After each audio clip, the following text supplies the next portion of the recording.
de su comprensión, de su razonamiento, sucesos que causan miedo y curiosidad. Adimensional. Escucha los relatos de vivencias sobrenaturales. Conoce los grandes misterios de la humanidad. Aquí, en Adimensional. Apaga la luz y atrévete a escucharnos. Adimensional. ¿Qué tal, amigos? Buenas noches.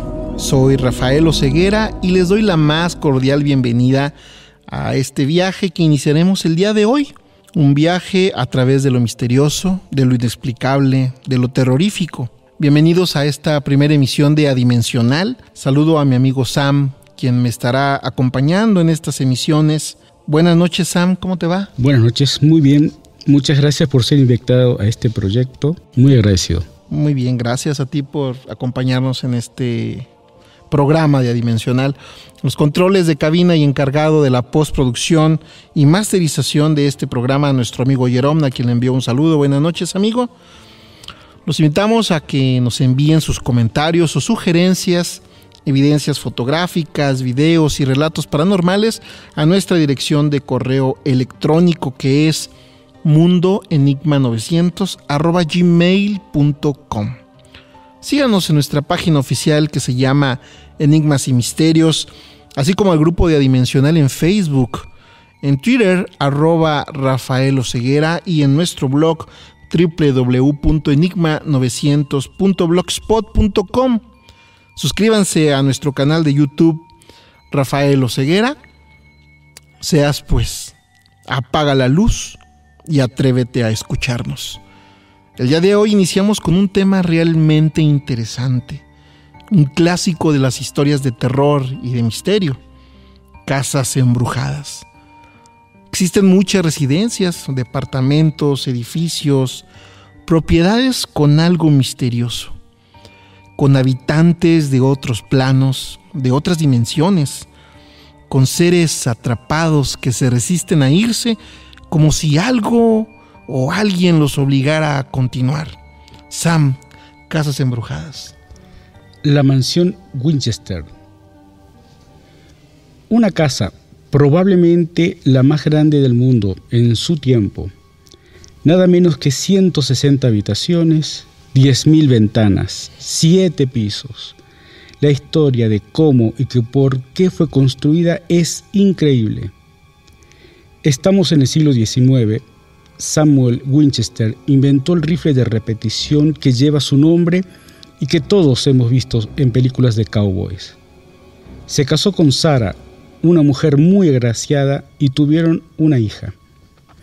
Su fortuna iba en aumento día a día a causa de la gran acogida que tuvo su invento, y en poco tiempo el matrimonio se hizo millonario mientras sus rifles mataban indios, intervenían en reyertas, llevando a cabo terribles genocidios.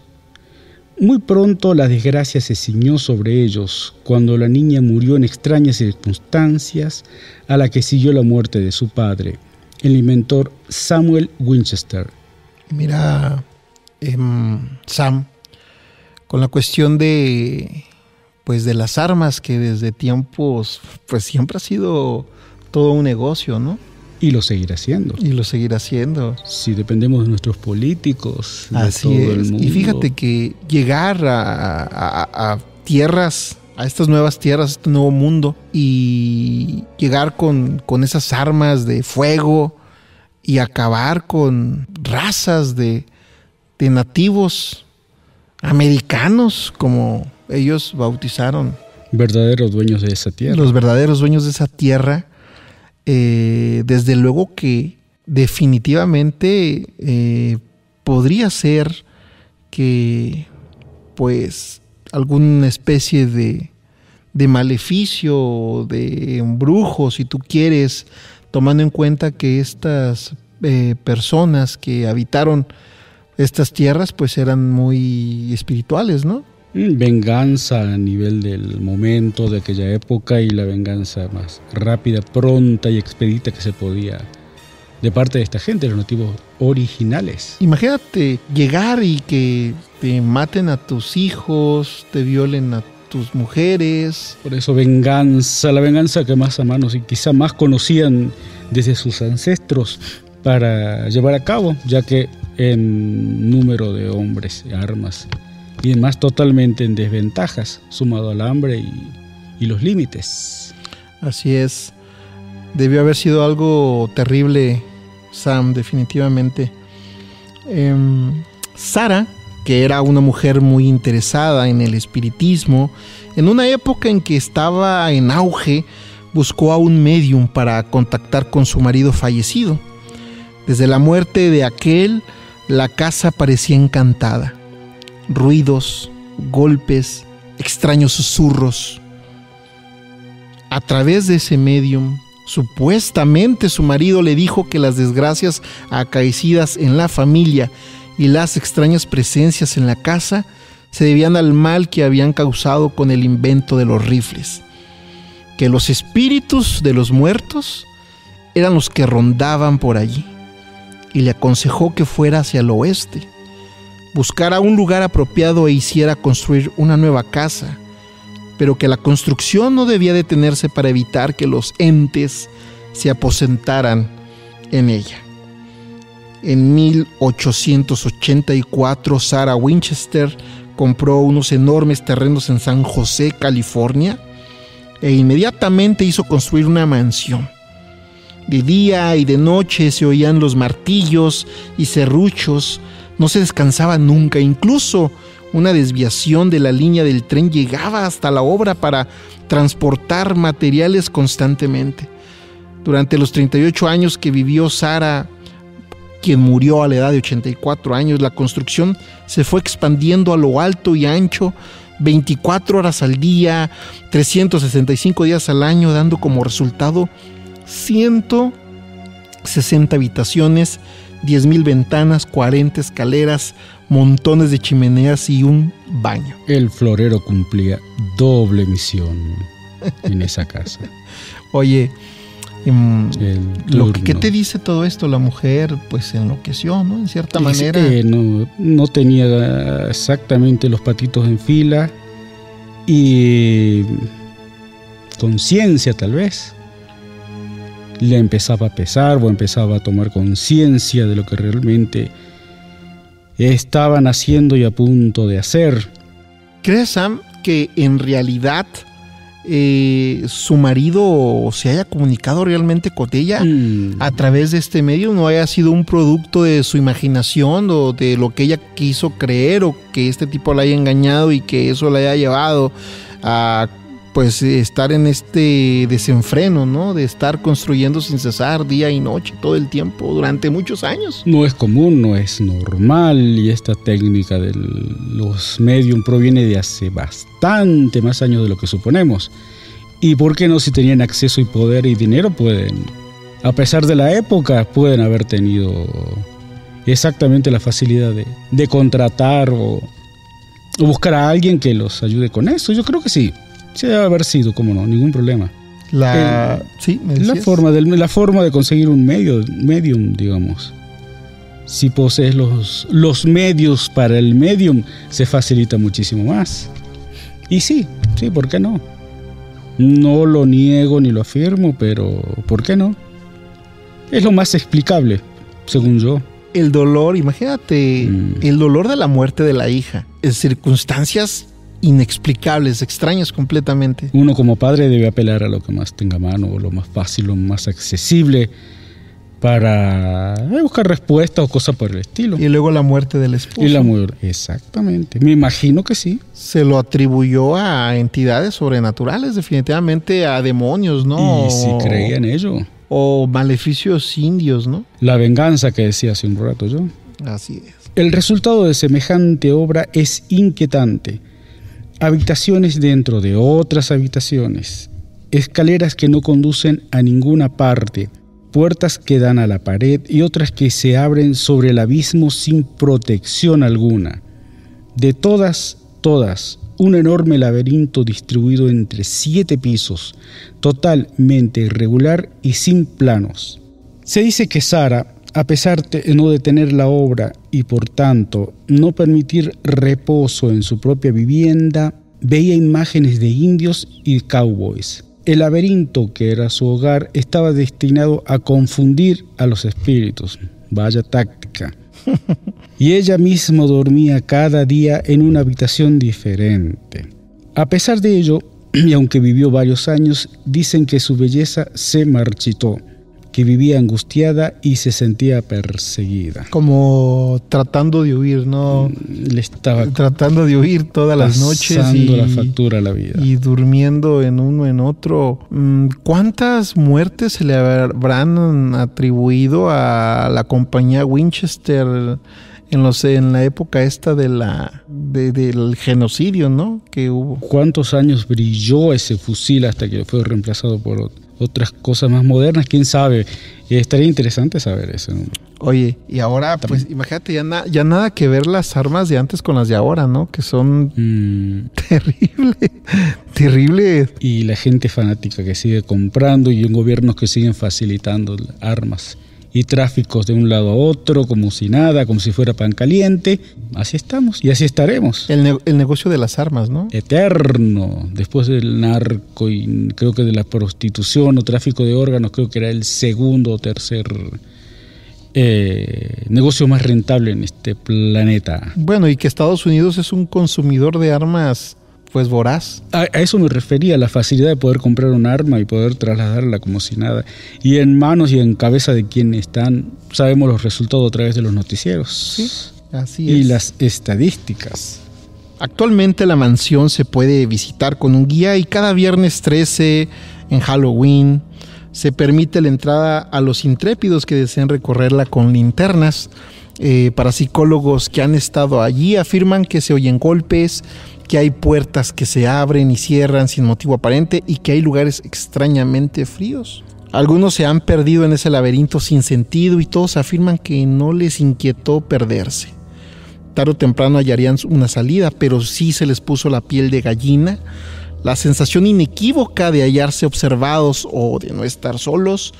Y por supuesto, ¿no? El negocio de lo paranormal a todo lo que da. Y el morbo y el tener tiempo libre sin no tener nada que hacer para dedicarse a eso.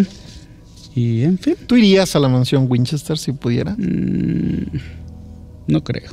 No me llamaría la atención. Eso estaría padre ir. Ni Auschwitz en Polonia, el centro de detención de judíos, creo que me llamaría la atención. Mucha muerte juntan. Las energías, ¿no? Exactamente. Las energías que deberán de moverse ahí, ¿no? Tanta gente que pasó, que sufrió, que murió, que todo.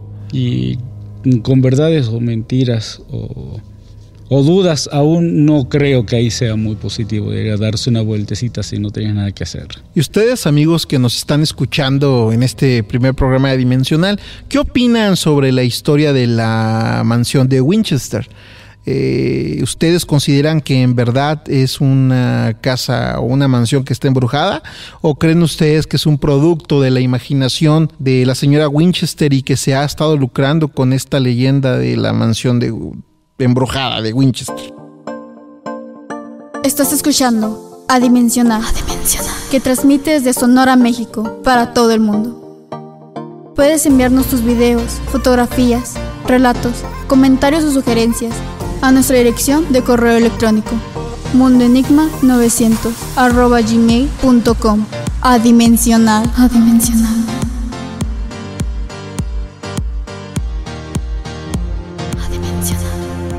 Escuchas extraños crujidos en las escaleras.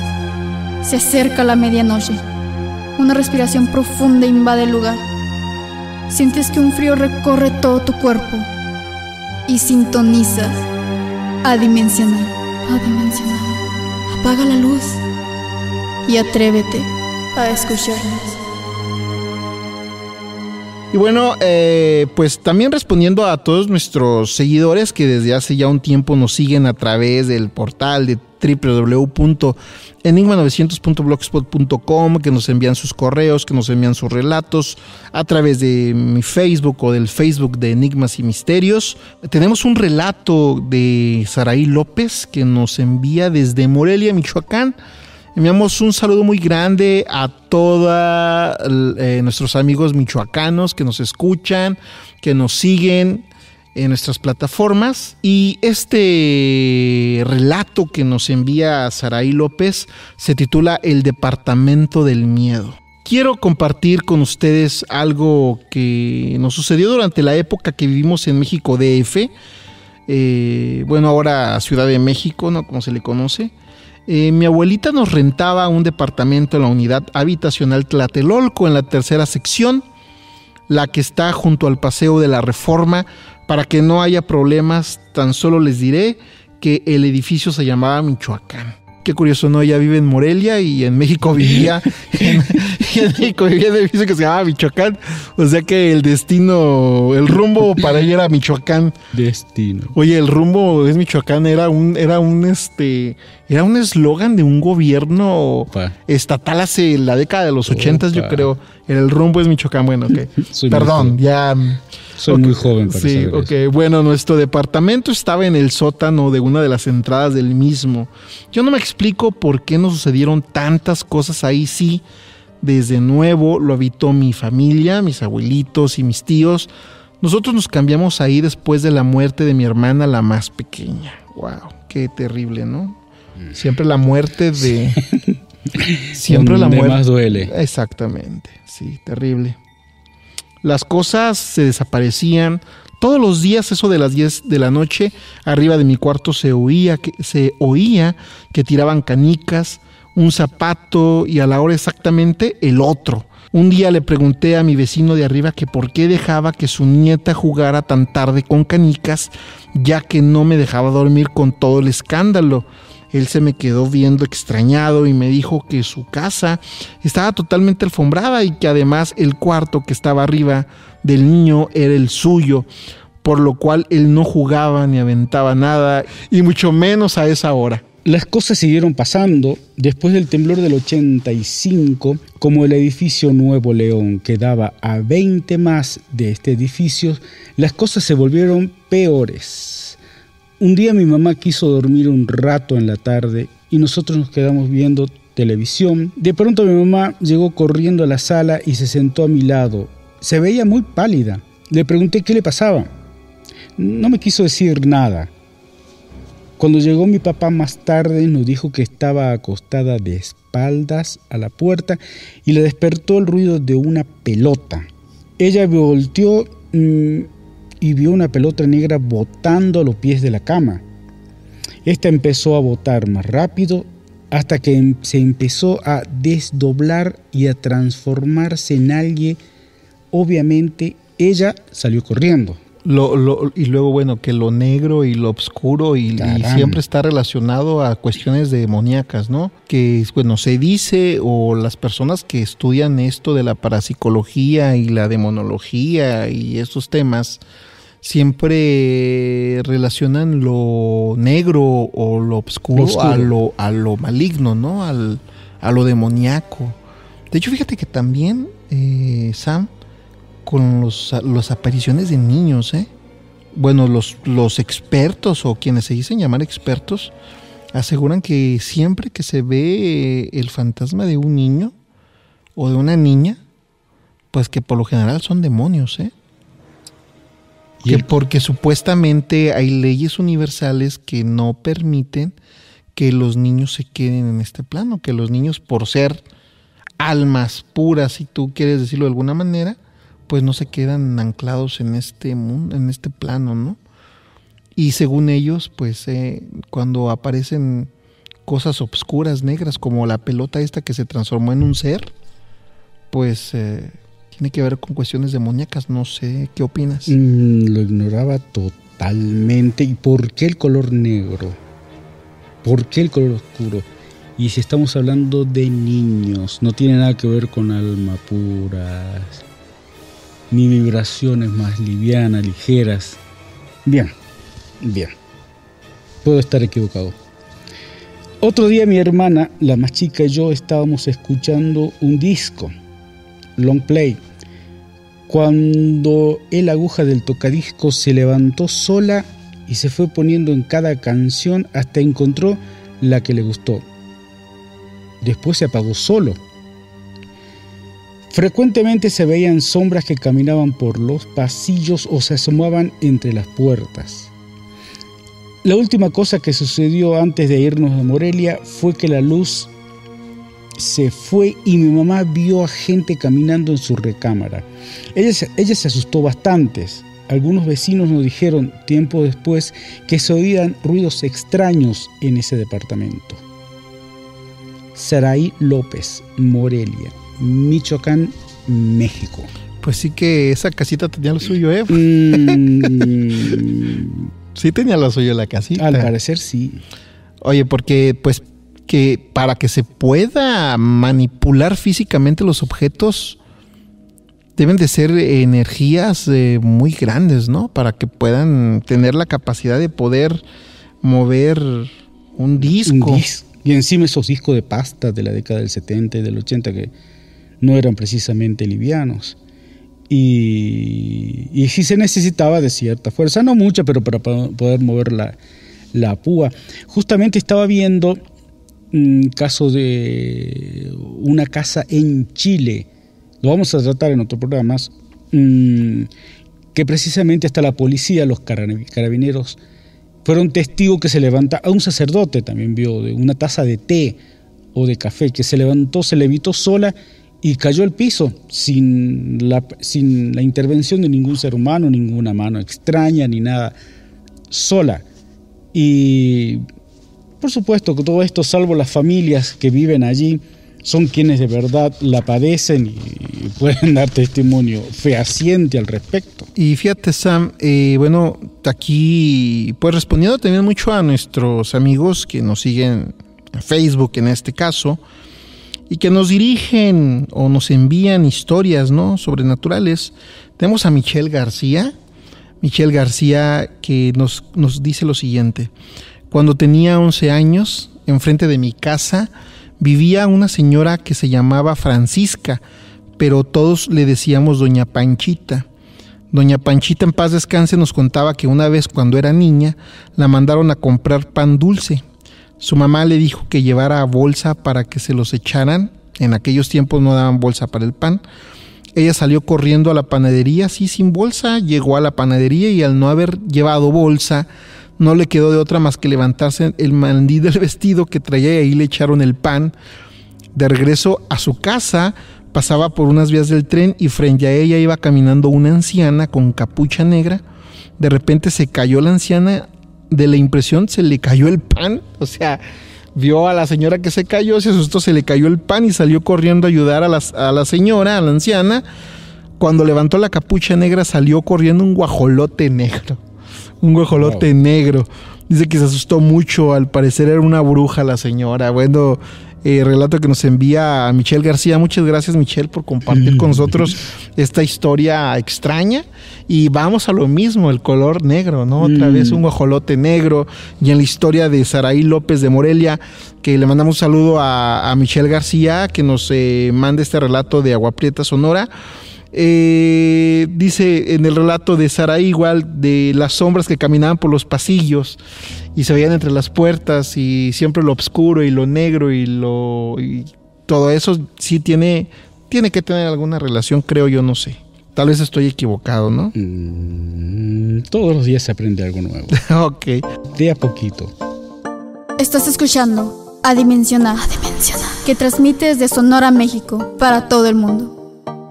Puedes enviarnos tus videos, fotografías, relatos, comentarios o sugerencias a nuestra dirección de correo electrónico mundoenigma900@gmail.com.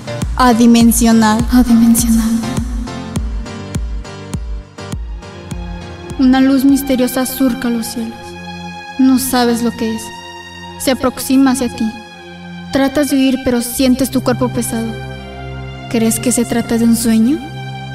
Lo que no sabes es que has sido abducido por Adimensional. Enigmas y misterios. Apaga la luz y atrévete a escucharnos. Adimensional.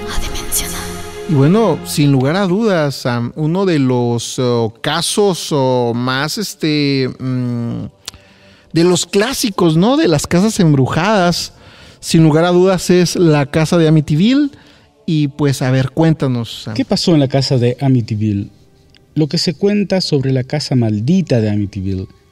La noche del 13 de noviembre de 1974, Ronald DeFeo, un joven de 23 años que residía con sus padres, los asesinó a todos a sangre fría, de madrugada mientras dormían con un gran fusil, supuestamente siendo manipulado por fuerzas sobrenaturales que hechizaban la casa. Posteriormente, el 18 de diciembre de 1975, la familia conformada por George y Kathy Latz y sus 3 hijos decidió comprar la casa para mudarse a vivir allí. Sin embargo, tan solo 28 días más tarde abandonaron la morada precipitadamente, señalando la presencia de extraños sucesos atribuidos a fuerzas paranormales. Nada nuevo hasta ahí. Todo comenzó con una masacre en una gran casa, situada en el 112 de Ocean Avenue, en el poblado de Amityville, Nueva York. El día 13 de noviembre de 1974, un joven de 23 años llamado Ronald DeFeo Jr., conocido como Ronnie o Butch, asesinó fríamente a toda su familia mientras dormían en sus camas con un fusil de gran calibre, alrededor de las 3:15 de la madrugada. Las víctimas fueron sus padres, Ronald DeFeo, padre, de 44 años, Louis DeFeo, de 43, y sus 4 hermanos, Dawn, de 18, Allison, de 13, Mark, de 12 y John, de 9. Todos yacían boca abajo, con la cabeza reposando sobre sus brazos en forma de cruz. A todos le disparó por la espalda, menos a su madre, Louis, a quien le disparó en la cabeza. Terrible. Tras la matanza, Butch recogió toda su ropa manchada de sangre, la funda del fusil y unas balas del arma, e introdujo todo en una funda de almohada, que posteriormente encontró la policía en una alcantarilla llena de hojas secas. Después de aquello, Ronald se fue a un bar de su barrio, The Witches Brew, y le dijo al chico que trabajaba allí, Joe, Jesuit, que alguien había disparado a sus padres. Butch y Joe se dirigieron a la casa y llamaron a la policía diciendo que había ocurrido un tiroteo. Terrible esto. O sea, imagínate, para poder llevar a cabo esta... No solo sangre fría se necesita. Sangre fría estuvo premeditado, ¿eh? Esto... O sea, mira, si analizamos, ¿no? Todos boca abajo. Exactamente. Con la cabeza reposando sobre sus brazos en cruz. ¿Los obligó a ponerse así? ¿O tal vez los drogó? Porque si estaban dormidos y no se dieron cuenta que un fusil de un gran calibre definitivamente debió haberlos sedado o los debió haber dormido, porque, oye, un disparo, tú te despiertas, te levantas de inmediato. Entonces, si todos estaban dormiditos, acostados, y luego todavía se tomó la sangre fría, el cuate de ponerlos en cierta posición, con brazos en forma de cruz, terrible, ¿no? Y luego disparo por la espalda, sangre fría, y a la mamá en la cabeza. ¿Qué habrá pasado en esos momentos la cabeza de este amigo para ir a un bar y contarlo como si nada? No entiendo mucho de psicología, pero debe haber algo más que sangre fría en este muchacho, y quién sabe.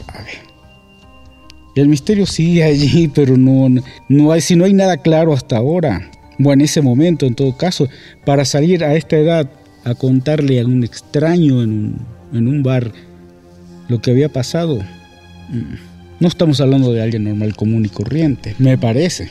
Cuando la policía llegó, irrumpieron en la casa y descubrieron que ahí yacían 6 cuerpos sin vida, y sacaron los cadáveres de la casa. Obviamente Ronald era el principal sospechoso, desde luego que iba a ser el principal sospechoso, ¿sí? Ya que era la única persona de la familia que no había sido asesinada. Al ser interrogado, Ronnie dijo que había salido pronto de su casa para adelantar trabajo, pero la hora de la muerte no encajaba y su coartada falló. El chico fue arrestado y sometido a juicio. Para respaldarse en su inocencia, DeFeo dijo que unas voces que él escuchaba en su casa le habían obligado a hacerlo. Aquel testimonio resultó absurdo para el juzgado, ya que tenían entendido que Ronald era un pequeño historial delictivo y coqueteaba con las drogas.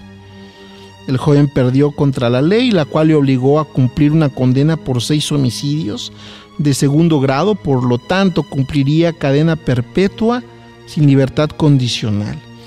Recientemente se halló otra arma escondida en el embarcadero, por lo que se cree que el asesinato de la familia DeFeo pudo haber sido premeditado por la mafia y que Ronald recibió ayuda para efectuar la matanza, tal y como declaró en una ocasión.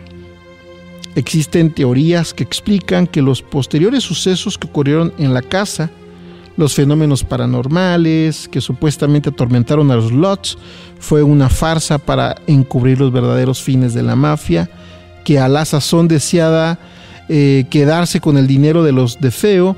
Según algunas referencias, esto podría encajar dado que varios de quienes deseaban esclarecer los sucesos allí ocurridos, es decir, demostrar que todo fue una farsa, murieron uno por uno misteriosamente. Sello de la mafia, ¿por qué no? Pero ¿habrá sido una cuestión de una deuda? Que tal vez Ronald se metió en problemas con la mafia y... Si coqueteaba con la droga y los recursos económicos en algún momento se acaban y hay que responder de otra manera.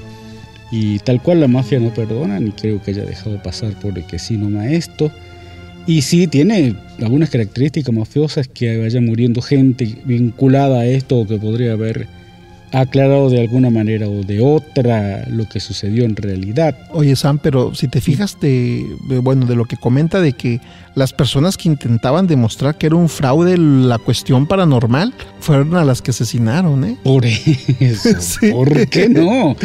O quién sabe las circunstancias en las cuales murieron también.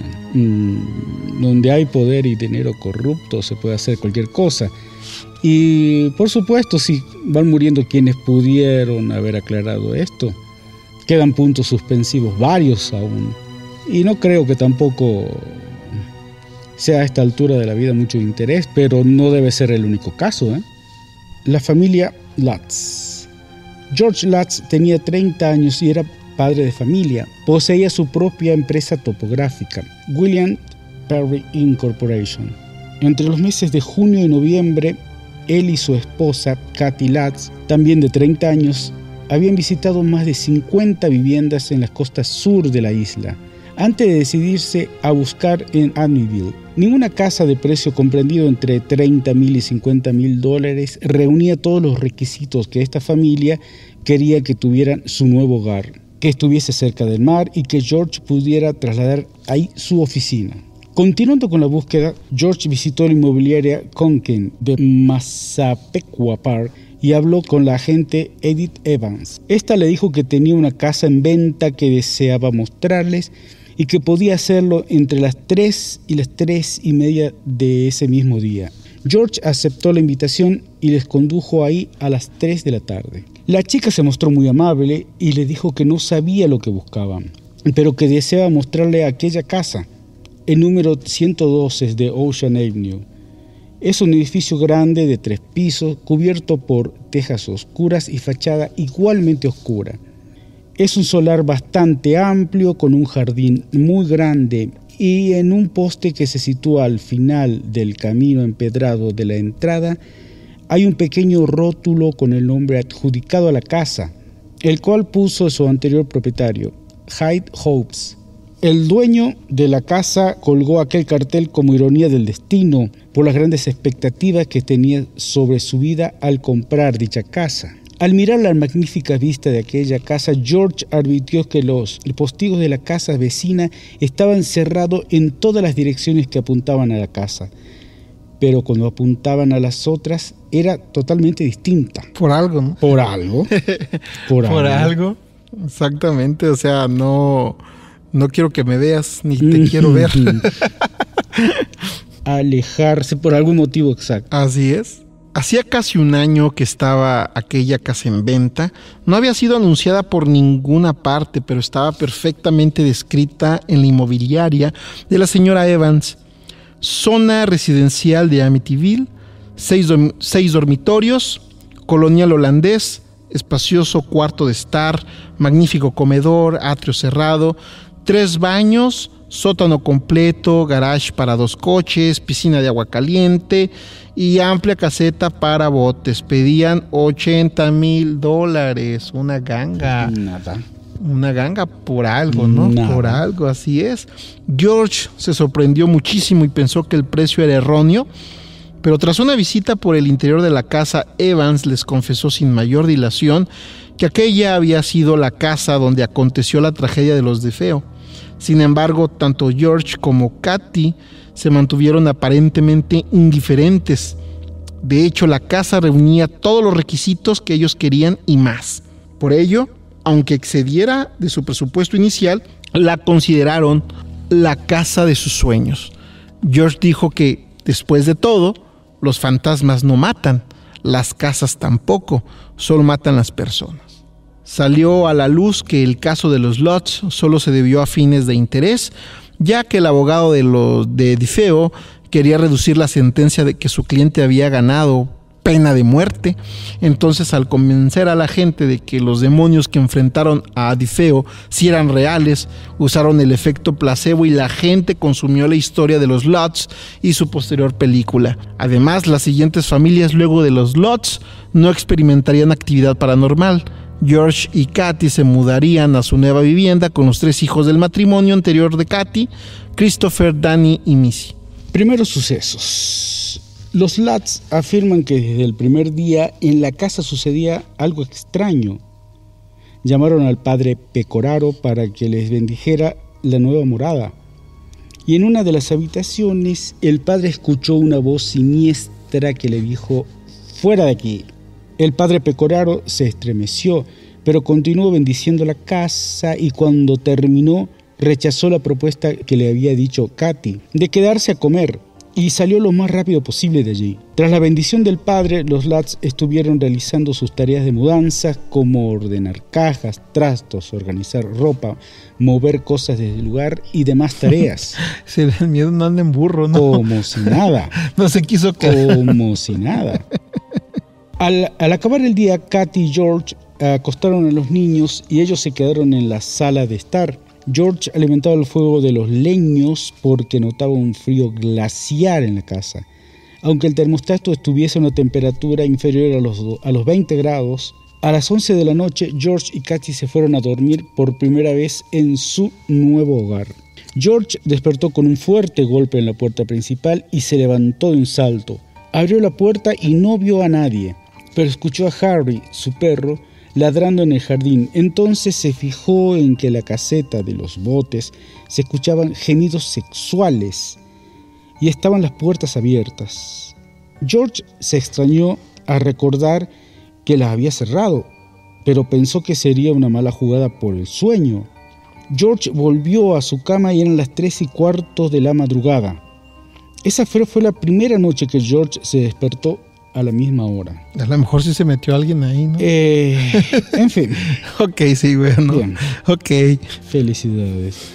Al día siguiente, George tenía un frío glaciar y estaba comprobando que todas las puertas y ventanas de las casas estuvieran cerradas o bien para cerrarla, por si alguna hubiera quedado abierta. Cuando entró en el cuarto de costura, al interrumpir en la habitación, George se quedó perplejo a ver cientos de moscas en la ventana. A pesar de que estuvieran en pleno invierno, George cogió un periódico enroscado y mató a todas las que pudo. A las demás las echó por la ventana.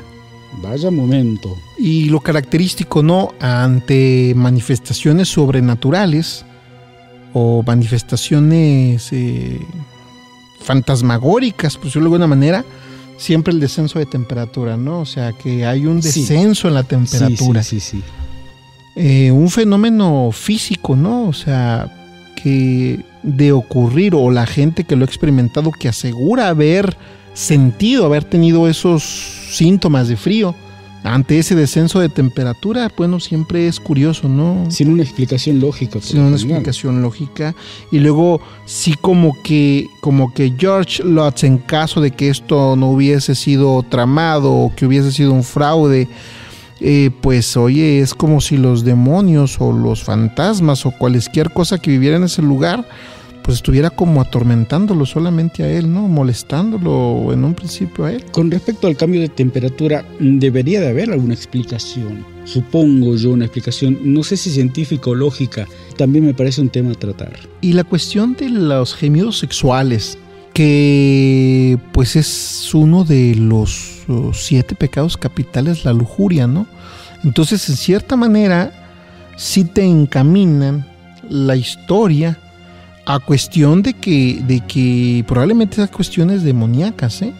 O sea, o la quisieron redireccionar a ese rollo, ¿no?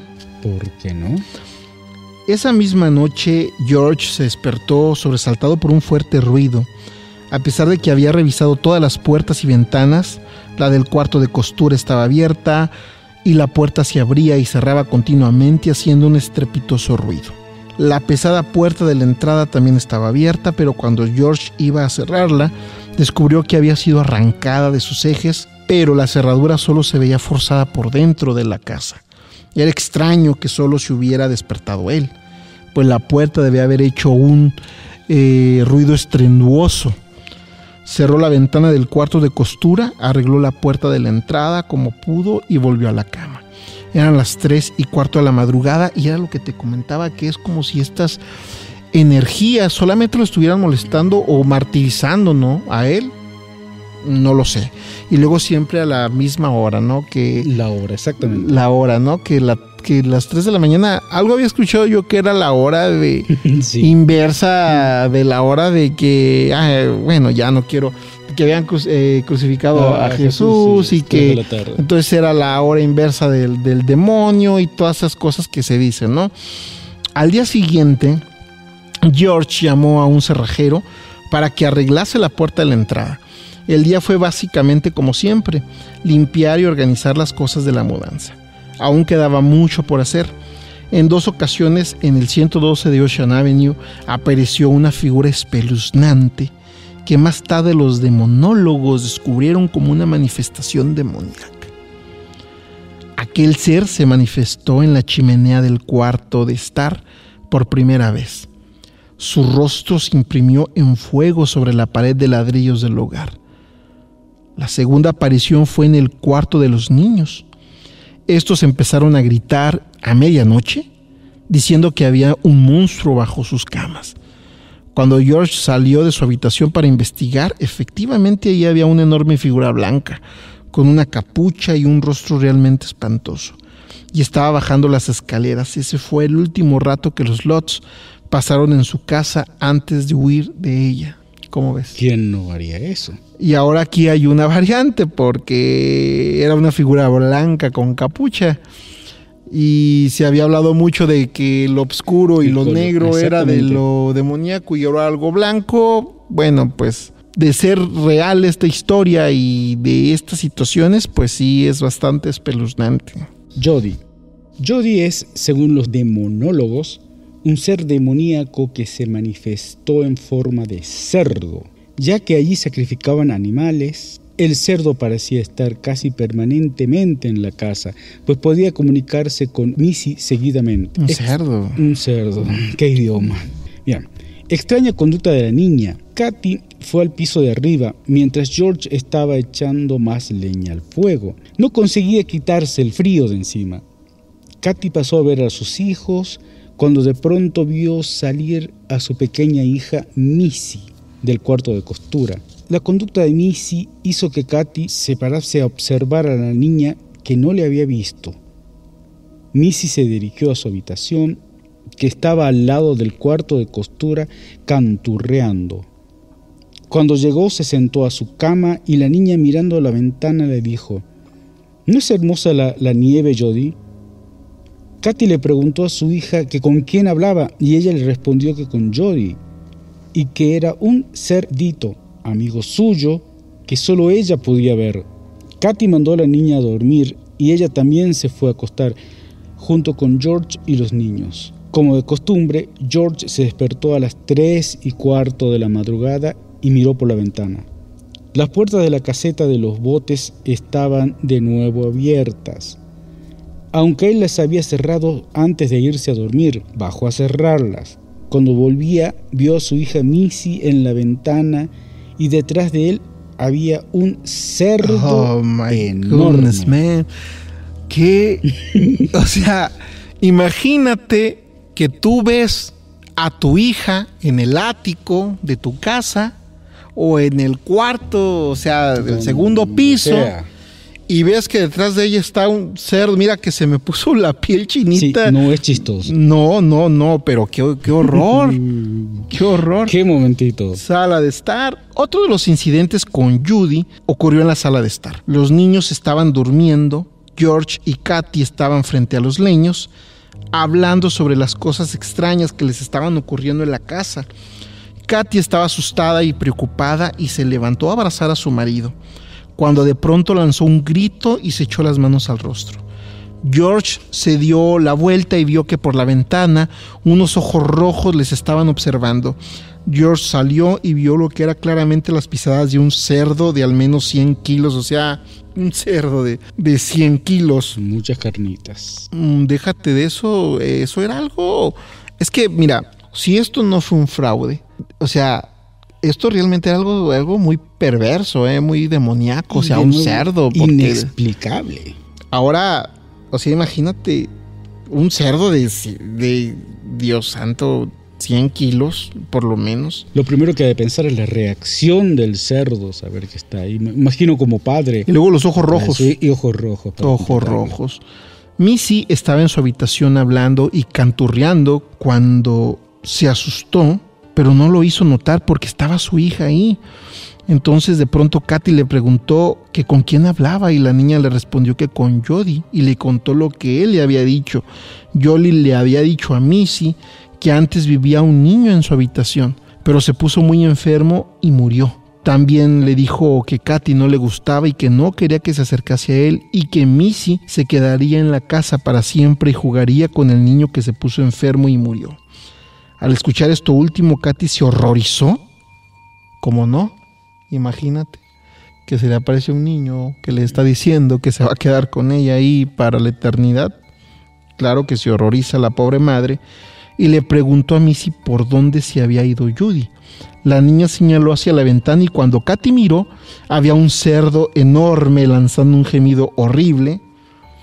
Katy se puso a gritar histérica y George se alarmó y subió. Él también vio al cerdo y entonces cogió una silla del cuarto de la niña y la arrojó por la ventana. Judy empezó a gritar y se fue corriendo por la nieve. La niña hizo un dibujo de aquel ser corriendo en la nieve.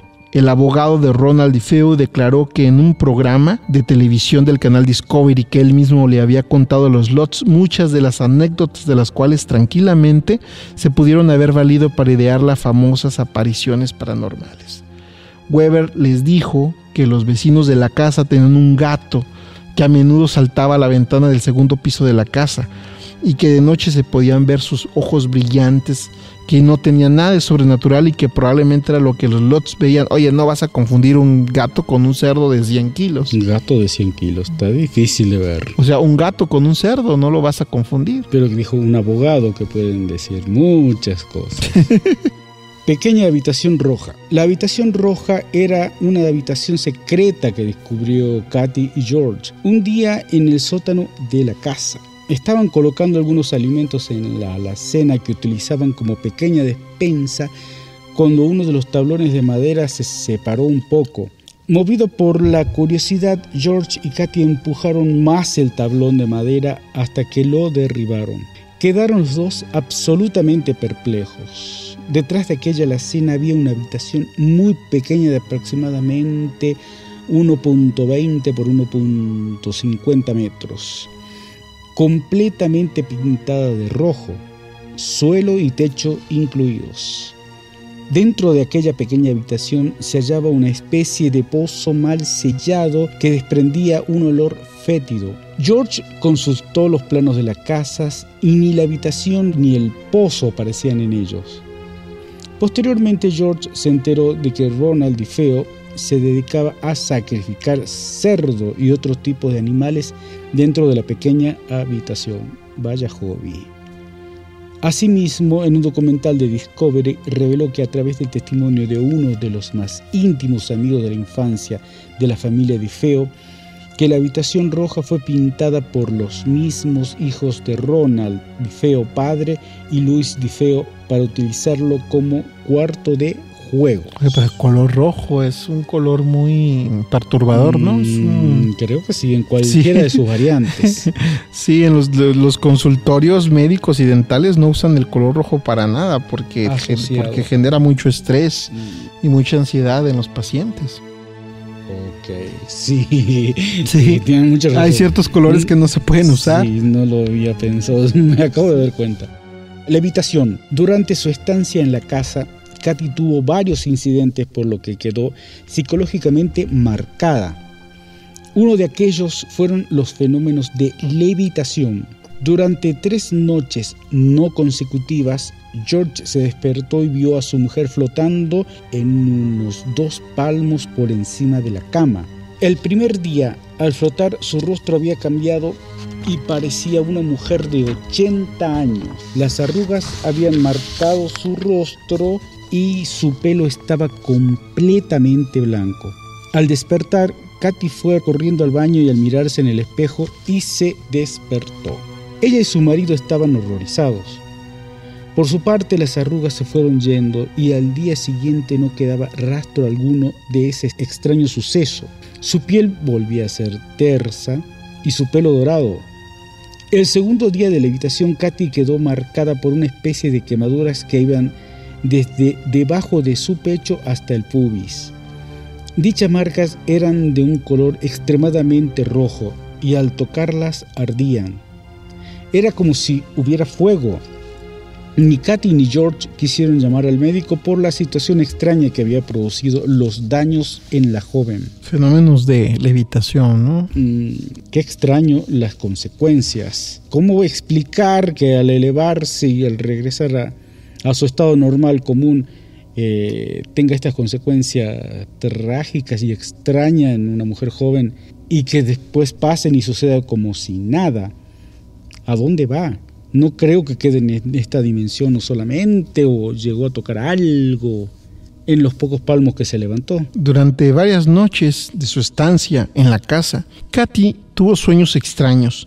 Soñaba que toda su familia era asesinada con un rifle por la noche, o sea, lo mismo de Ronald, o que una mujer mantenía relaciones sexuales con un amante, en la misma cama en la que Katy estaba durmiendo.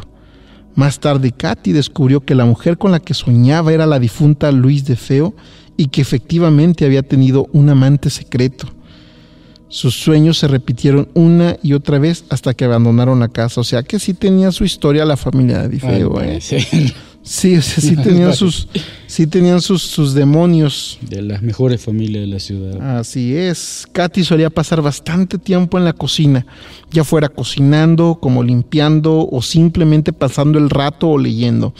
Durante sus largas estancias en la cocina, Katy habría sentido 2 contactos sobrenaturales distintos. Una vez se encontraba tomando un café cuando empezó a oler a perfume barato y dulzón. Entonces sintió como algo se apoyaba cuidadosamente sobre uno de sus hombros y luego le cogía suavemente por la cintura. Katy pensó en un contacto tranquilizador, pero aún así se asustó porque ahí no había nadie. Otro de sus contactos también comenzó con aquel olor a perfume barato y dulzón. La situación era parecida. Katy estaba lavando los platos y sintió como 2 personas distintas le presionaban, pero esta vez no era cuidadosamente, sino bruscas y enérgicas. Katy dejó de pasar su tiempo libre en la cocina, pues tenía miedo de que estos contactos pudieran hacerle algún daño físico, como le había ocurrido con las quemaduras en la segunda de sus levitaciones. También declaró que las cosas se movían del lugar o simplemente desaparecían. Siempre, si te fijas, tiene una connotación sexual esto, Sí. O sea, es una connotación sexual. O sea, la primera como tipo cachondona, ¿no? Que se acerca y la toma suavemente por la cintura, pero la segunda muy agresiva, ¿no? Exactamente. Muy agresiva, o sea, como tipo que vamos de nueva cuenta con los demonios, ¿no? Y esta cuestión sexual que hay dentro de la cuestión de la demonología y esta situación. Pero en fin. Jimmy y Carey. Dinero. Jimmy era el hermano mayor de Kathy y de Carey. Carey era su prometida y posteriormente su esposa. El día de la boda, Jimmy fue al 112 de Ocean Avenue para visitar a su hermana y a su cuñado George. Jimmy traía consigo un sobre que portaba $1,500 para su viaje de luna de miel con Carey. Pidió a George que le guardara el sobrecito hasta el día que se fueran de viaje y lo dejó encima de la mesa de la cocina. Fueron a sentarse a la sala de estar y cuando volvieron a la cocina el sobrecito no estaba. Lo buscaron por todas partes, le preguntaron a los niños, miraron debajo de las alfombras, pero el sobre nunca apareció. Tampoco después del viaje de luna de miel. Aparición. Tras su luna de miel, Jimmy y Carey se quedaron una noche en la casa de los Latz. Ellos durmieron en la cama de Missy y la pequeña en una litera plegable en la otra habitación. Mientras todos dormían plácidamente, Carey se despertó con un gran grito. George y Kathy fueron corriendo hacia la habitación de Carey y Jimmy estaban durmiendo. Y ahí encontraron a Jimmy abrazando a su mujer, que estaba realmente horrorizada. Carey dijo que se había despertado porque un niño que estaba sentado en la silla de enfrente le había estado tocando los pies y le dijo que le ayudara porque estaba muy enfermo. Jimmy intentó tranquilizar a su esposa diciéndole que habría sido una pesadilla, pero George tocó la silla donde supuestamente había estado sentado aquel niño y aún estaba el sitio caliente. Carey estaba tan segura de que había visto que nunca más quiso volver a acercarse al 112 de Ocean Avenue. O sea, imagínate ver a un niño. Me imagino que su aspecto bastante fantasmagórico, sí, bastante perturbador. Muy recurrido eso. Exactamente, así es. George estaba bastante desconcertado con todo lo que estaba sucediendo en su casa. Y por eso se puso en contacto con un amigo suyo que conocía a Francine, una chica con poderes sobrenaturales, una medium. Francine nació con velo veneciano y supuestamente por eso Francine tenía esos poderes. Cuando Francine entró a la casa estuvo manteniendo una charla con George hasta que ella misma sacó el tema espiritual. Le dijo a George que acercarse la mano a cierto lugar y este lo hizo. George notaba una corriente de aire frío cerca de la cocina. Francine entró ahí y dijo que había un olor extraño, a perfume barato. Otra vez el perfume. Fíjate que sí es uno de los fenómenos que se presentan ante apariciones, un olor. Hay personas que perciben olores de la nada. De verdad.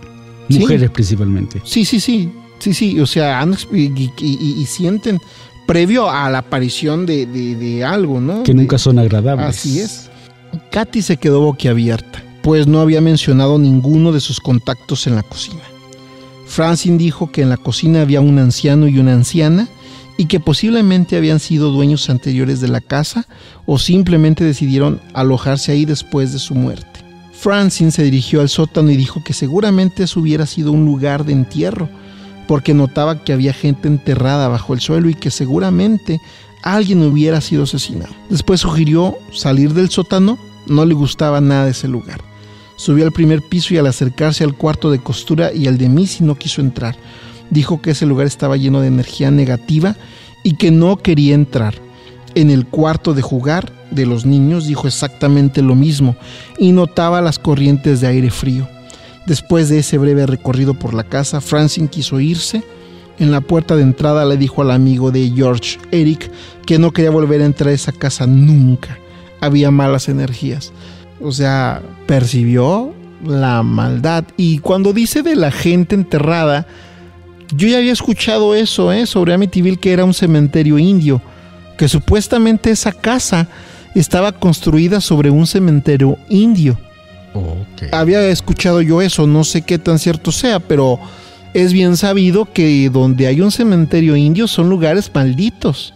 Y la gente que los habitan es gente que sufre de cuestiones paranormales. Hay una película que hace referencia a eso. No me acuerdo el nombre exactamente. Poltergeist. Así es, amigos. A los amigos que nos están escuchando, si ustedes conocen más historias de cuestiones de edificaciones sobre cementerios indios, que nos cuenten, ¿no? Sus relatos, lo que sea. Y bueno, digo, es la cuestión de la casa de Amityville realmente es muy vasta. No nos alcanza a la hora del programa para poderlo desglosar, pero prometemos a todos nuestros radioescuchas hacer una segunda parte de casas embrujadas y prometemos también agregar casas de México, porque luego nos dicen, no, pero hablen también de casas embrujadas en México. En México hay muchas casas embrujadas también. Hay muchísimas casas embrujadas. Tengo algunos mensajes aquí sobre historias, sobre relatos. No nos dé el tiempo por cuestiones normales, físicas, de que ya se nos agotó el tiempo. Quiero mandar un saludo a Ámbar Martínez, a Oscar Manuel Girón, a Linet Báez, que nos cuenta dos historias muy interesantes que en una próxima emisión las vamos a contar. Y también, de igual manera, enviarle un saludo a todas las personas que nos siguen a través de la página de Enigmas y Misterios, que también nos mandan sus historias. Y prometemos en una próxima emisión hablar sobre estas historias que nos están enviando.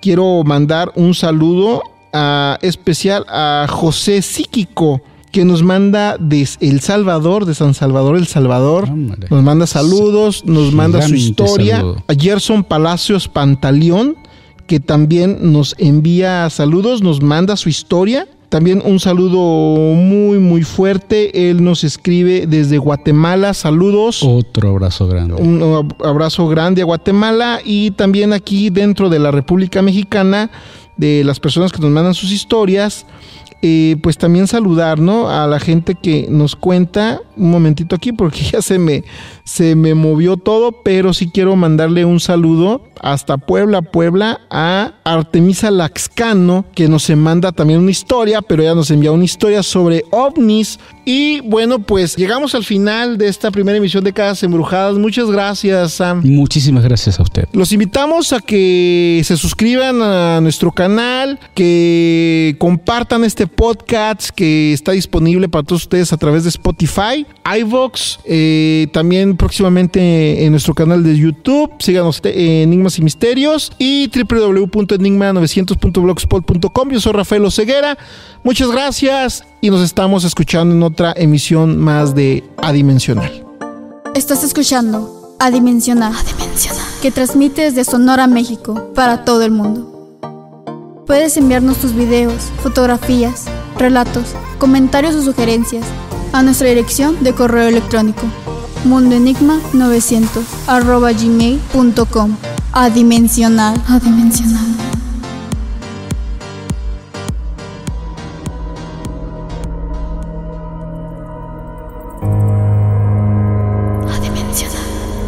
Fenómenos más allá de su comprensión, de su razonamiento, le provocan miedo.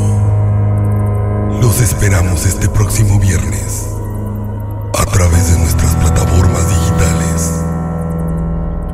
Adimensional.